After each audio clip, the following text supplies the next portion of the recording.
Hi guys, welcome back to a new episode of Good Morning Marketers podcast. Here's Nicole, junior graphic designer, and here's Callum, junior content producer. So what do you think make a good social media feed?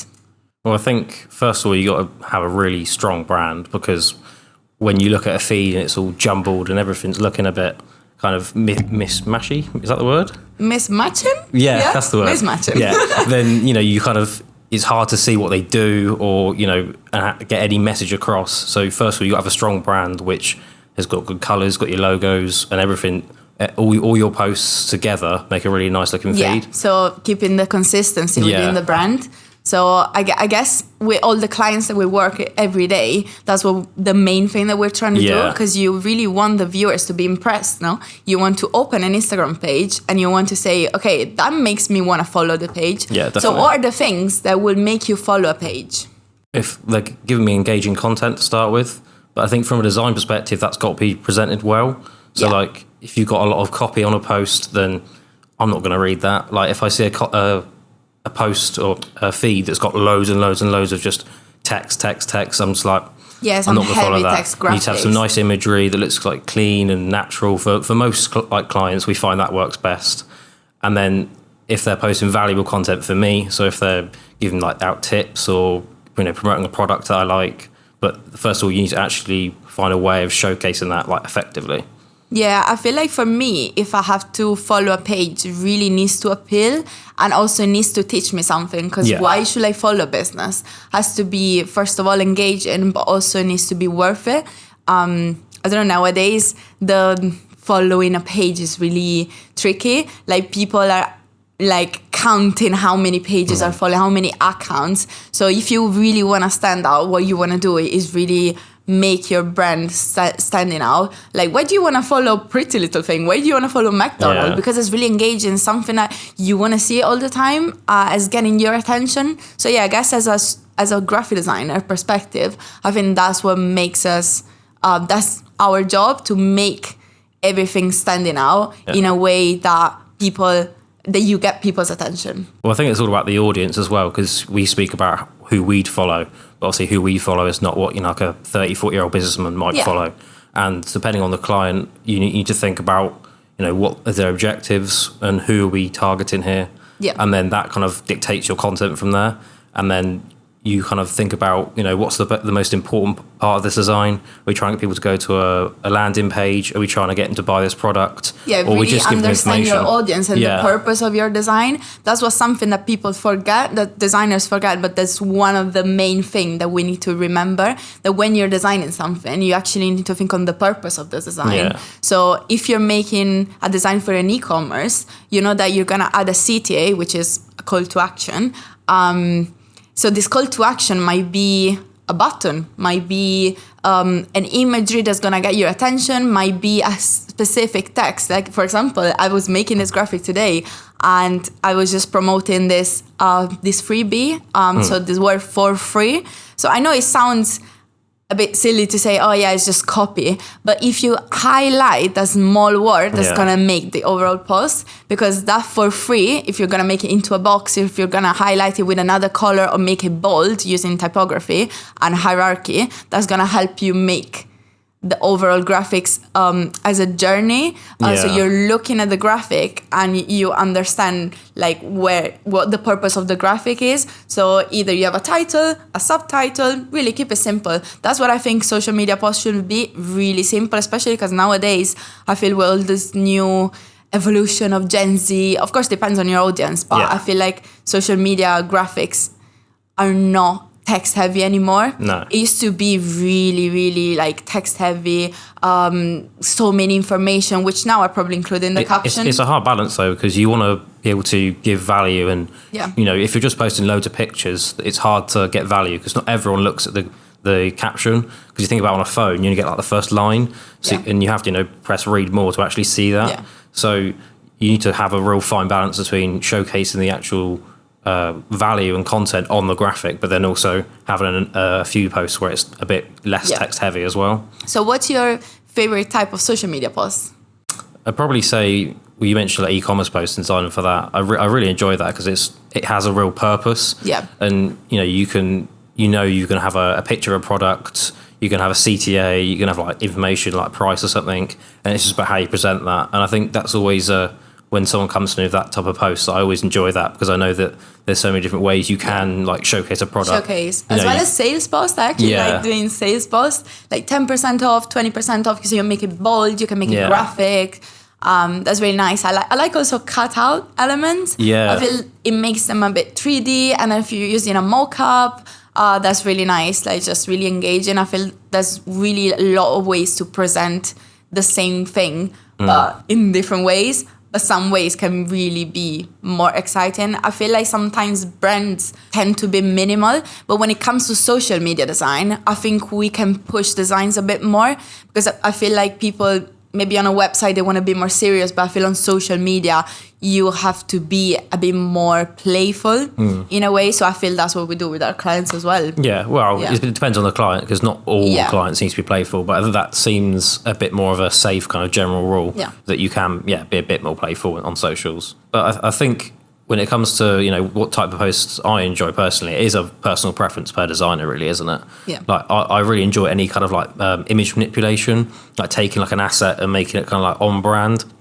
That's really cool. Like I really enjoy, just getting something in Photoshop and then imagining like an idea. Like I always really enjoy like the kind of like the pun posts. Yep. We do a lot of them where you think of like an idea that relates to your clients, where you think, if it's about, safety, and you get a picture of a safe, you can brand that up, and you can do loads of different things like that. And I always really enjoy that kind of like creative idea that doesn't usually come from me, but then I'm the one who makes the post. So people always ask me, what programs do you use to produce this social media post? We actually use Illustrator, right? I feel like Illustrator and InDesign are main tools. The way I kind of use it is, if I'm doing a social media post, it's InDesign, because you've got your layouts, it's really nice and clean to get your grids, and especially for templates, that's really good. And then I say for Illustrator, it's good for the asset gathering, I think. I know you like to design in Illustrator with some social media posts. Yeah, I do like my Illustrator. That's not my way. Yeah, I like Illustrator because you can be more playful with shapes. So I guess it depends on the client as well, definitely. What you're working on. I wouldn't use Photoshop, as Photoshop doesn't support vector graphics. Yeah. So I always prioritize InDesign in terms of structure. But when it comes to playful shapes, I will use Illustrator. What about Canvas? Do you like Canvas?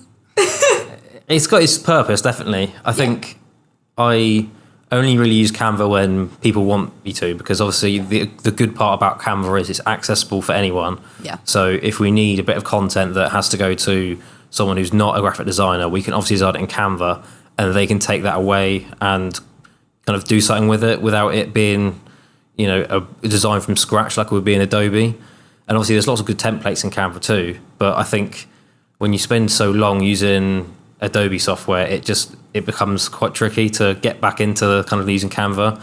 And that's true. Yeah, especially like, for example, like selecting things and just aligning things, I find a little bit annoying in Canva, but you get used to it. But actually, they introduced a new rule of grids, They introduced this new tool that helps you using grids now in Canva, as well as AI. There's so many new features nowadays. I feel Canva is really helpful for non-designers, but for us, we of course want to step up and like make a bit more expertise, like social media graphics. I think it's good for inspiration, like the amount of templates on there that I'll see, but I won't necessarily use on Canva. I can take that away and look at that kind of inspiration as a design and take that into Adobe software and make it like good. And there's also the AI tool as well that they've introduced on Canva, which is really useful because you can literally just pop an image in and it can generate loads of different templates. Like if it can see it's like a picture of like a product, it will give you loads of like product focused templates. Yeah. If it's more of like a nice like scenery imagery. So what do you think? What do you think of AI? Do you think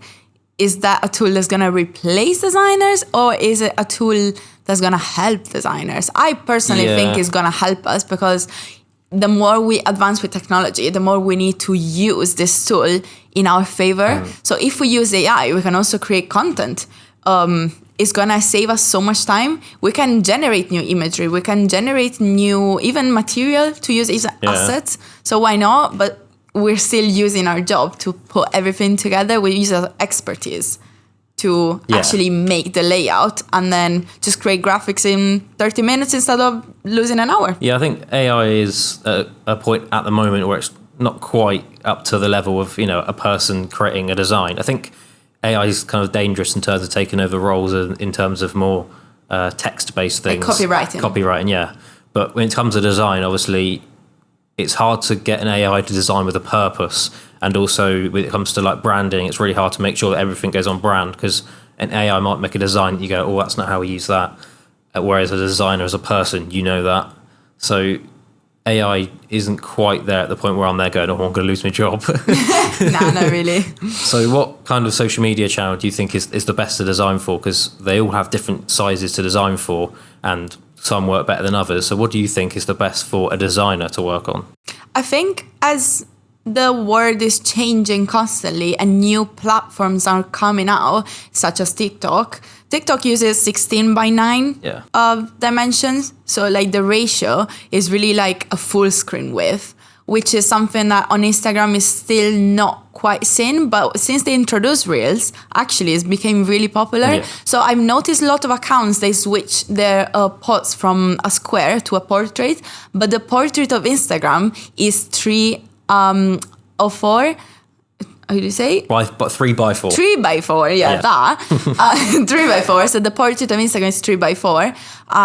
And I feel like if you're gonna switch to a portrait mode, it's still not gonna be the same as the Reels. So at that point, just keep the square, keep it safe, because that square post, the 180 by 180 pixels, you still can repurpose in other platform. I think that's why maybe even internally as our business, like we keep it as a square. There was that discussion, wasn't there, when the Instagram we had a discussion about it, because everyone started doing portrait, because it's actually, they say the portrait mode get your attention more because it's actually using more space on the screen. But I feel like in terms of usability, in terms of access to other platforms, I feel that the square is just the safest option, because we don't only post for Instagram, we make posts for LinkedIn, we make posts for Facebook, for any other, for Twitter as well. So we just want to keep it safe in a way. I think in terms of the science behind what you said about, taking out more of the feed, it does make sense, but I think it doesn't outweigh the actual time it takes to go away and repurpose a post from being 1080 to portrait, because as you say, we post it across all the different channels, and if we were to have to make a different size for Instagram, that would take up a lot more time than it's really worth, because yes, it's good that that's kind of how Instagram are pushing it, but it's not worth your time to repurpose it that much. I do think it's interesting with the making things like thumbnails for Instagram Reels, because I've had to do that quite often recently, and it's a really hard balance to get, because it's hard to make an effective looking Instagram Reels kind of cover, but that also fits nicely in the square. 16:9 again, just squeezing the graphics over. You have to make one graphic that fits two different purposes. So that's something at the moment that's a challenge that I'm trying to make sure that as I do more of them, you get better at, and you'll. Now, what do you think about the use of trends within the social media feed? So I think it's important to find a trend that matches your brand, because you can't just jump on any trend and hope it works. You got to find a trend that actually think about your brand, what your ethos is, and then this trend. Is there any common ground? Can you actually fit it at all? Don't just find something completely random that your audience will see and be like, well, what's that got to do with anything? And I think it's also about your audience in general, because if you're targeting perhaps a more corporate, older audience, trends and kind of like memes and things like that, they're not going to kind of match as easy. I guess it depends on your audience, because if you're designing for a really old audience, you will not want to use memes. Maybe you could use jokes, maybe like soften your tone of voice. I feel like social media sometimes it's really serious, but actually people want to be entertained, people want to have fun, people want to get the attention. So I guess when you're designing for trends, I guess you need to find a trend or a meme that's relatable to your brand, that you can actually combine together. Like, you're not just following any trend and make it yours, because that's not gonna be long lasting in a long term. It's not going to benefit the branding, because you're not actually providing value. You're not but what I notice as well is that people want to reshare posts. There's something about astrology, is the fact that you see I'm a Pisces. What's your zodiac sign? I don't have a clue. You don't know? No. Oh my God. But let's say every post I see about being a Pisces, I will repost it because that's something that interests me. But maybe the brand matches that, so they can use the zodiac sign in their thing. I noticed in e-commerce, like, what's your favorite bag based on your zodiac sign? So you're trying to sell the bag, but you also make it relatable to people because people wants to fit in a group. So if you or choose your monthly dress. So based on the month where you were born, that's a really tricky way to create content and also like engage people because people wants to reshare stuff. So if you get the attention, you get to share, then you won. Yeah, I think that content in particular is all about them knowing their audience. They know that, theoretically their target audience will probably like those two things. So they've combined them together and it's worked and it's resonated with you. Yeah. What do you think in terms of designing actual branding for a trend? Should you design for a trend or should you kind of try and be more authentic? I feel like keeping authenticity is key in any business.